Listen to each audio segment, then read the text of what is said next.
Good day mga ka-idol! Update tayo sa PBA Commissioner's Cup Finals Wednesday na kung saan ginanap nga sa Araneta Coliseum sa score na 88-80. Nanalo ang Magnolia Pambansang Manok Templados. Ang serye ngayon ay 2 wins and 1 losses na para sa SMB, samantala ang Magnolia naman 1 win and 2 losses. Kaya naman ang naging best player of the game ay si Mark Baroka. Kumana ito ng 20 big points, 4 rebounds, 6 assists at 2 steal para pangunahan ang Magnolia Pambansang Manok Templados. 7 players ng Magnolia ang nasa double figure. Si Polly 12 points, samantalang si Tyler Bay, ito yung pinakamababa niyang puntos or contribution para sa Magnolia. Tanging 11 points lang ang kanyang naibigay, samantala si Ian Sanggalang 11 points, Junicio 11 points.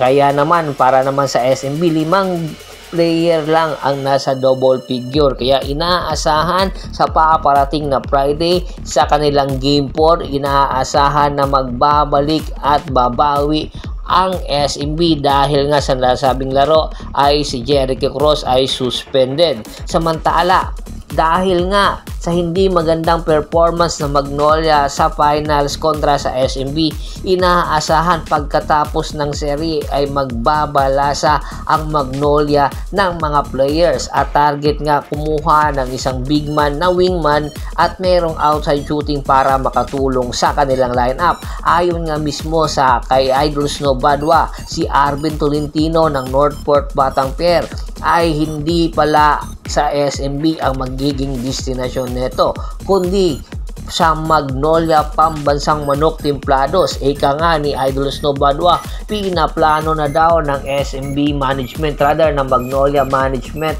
at ng SMC team ang posibleng paglipat anytime ni Arvin Tolentino papunta sa Magnolia Pambansang Manok Templados, which is ang Magnolia nga ngayon ang weakness ay ang mga big man na merong outside shooting dahil nga tinatalo ang Magnolia ng SMB pagdating sa outside shooting. Kaya naman kukunin na nila ang isa sa pinakamagaling na 3-point shooter sa liga sa kasalukuyang Commissioner's Cup. Ito nga ay si Arvin Tolentino. Kung sakali mang matuloy si Arvin Tolentino papunta ng Magnolia Pambansang Manok Templados, ay tiyak malaki ang maitutulong nito sa lineup ng Magnolia Pambansang Manok Templados at posible magkakaroon na sila ng deadly shooter na wingman at big man at the same time meron pang shot blocking ability. Si Arvin Tolentino, isang two-way player na makakatulong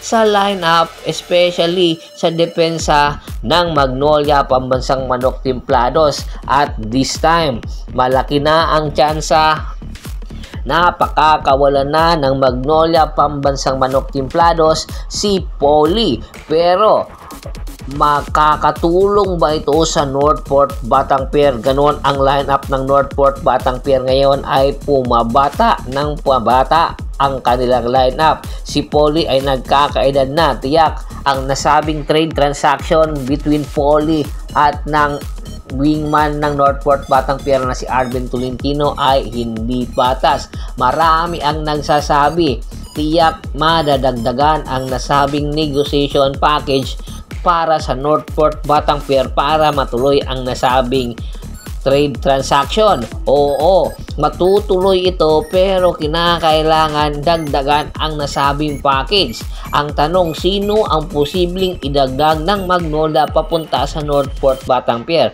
Kaya bang magpakawala ng Magnolia ng mga future picks or bench players na posibleng maidagdag sa lineup? Alam naman natin ang Northport Batang Pier, isa ito sa pinagkukunan ng mga player ng SMC team, particularly ng Magnolia, Barangay Ginebra at ng SMB. Kaya anytime ang nasabing trade negotiation ng Northport at ng Magnolia Pambansang Manok Templados ay posibleng mangyari na dahil ang umpisa ng Philippine Cup ay sa paparating na February 28 na kung saan ang bawat kupunan na na-eliminate na ay nagsisimula na rin maghanda para sa Philippine Cup at nagsisimula na rin mag-ensayo kaya sina Arvin Tolentino at Polly kung sakaling matuloy na at matapos na ang serye sa finals ay tiyak anytime ipuputok at i-aanunsyo na ang nasabing trade transaction. Ano sa tingin nyo? Patas ba ang nasabing trade transaction? Makukuha ng Northport Batang Pier si Polly at ang Magnolia naman makukuha nila si Arvin Tolentino? Komento na sa baba ng video at pag-usapan natin yan. Once again, this is Percival Monteron at your service. Don't forget to subscribe my sports channel at don't forget to click the notification bell button para nga maging updated palagi sa kwentuhan.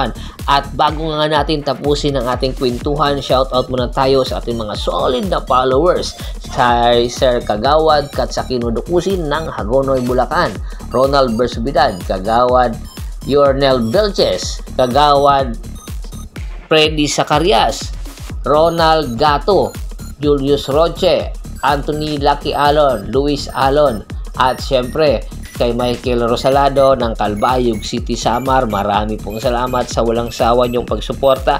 Pakibisita na rin po ng Facebook fanpage ko. Paki-like, paki-follow, paki-share. Ganun din po sa YouTube channel ko at sa bagong Facebook fanpage ko, Hapres PH. Hanggang sa muling kwentuhan, maraming salamat po.